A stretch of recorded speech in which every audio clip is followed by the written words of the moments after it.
По благоустройству я представитель отдаленного села, который считается в районе одним тоже из отдаленных таких населенных. Но у нас по благоустройству работа. Позапрошлый год мы подключили к центральному отоплению. К центральному отоплению 6 человек. Вот теперь планируем подключить уже 6 человек. Мы провели уже теплотрассу дополнительным 6 наследам. Теперь приобретаем утеплительные материалы. На этот год, на 2016 год, мы планируем еще, если решится вопрос новой котельной нашей средней школы, мы планируем подключить к жилому фонду еще дополнительно 12, как говорится, семей. Ну и по поводу благоустройства. У нас позапрошлый год мы ввели в эксплуатацию новые благоустроенные здания, новый акушерский пункт, это новый. В этом году мы уже начинаем работу по постройке каменного варианта, нового 35-местного нового детсада для наследия.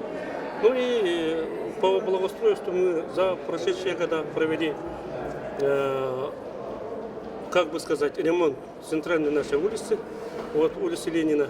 Потом провели ряд таких по оформлению фасадов, не если как выразиться, по оформлению дворов новыми типа профлистами, покраской поставили, приобрели еще дополнительно 2 детских уголка, ну как бы считается, да, детские уголки как-то. Вот приобрели вот эти, поставили новый тоже такой детский, детский двор, детский уголок. Ну, еще планируем в этом году провести ряд таких дополнительных мероприятий. Необходимо поддержка финансирования, необходимо, я бы сказал, даже назрел, наверное, уже такой момент, что малокомплект, считается таких малочисленных наследников. Но я представитель наследия, жители которых не превышают 500-600 человек.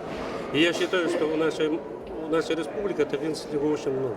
И пора бы или принять отдельный законопроект, или что-то там, или программу какую-то, чтобы решить именно проблемы не только жителей Крайнего Севера, но и таких малочисленных, труднодоступных наследников.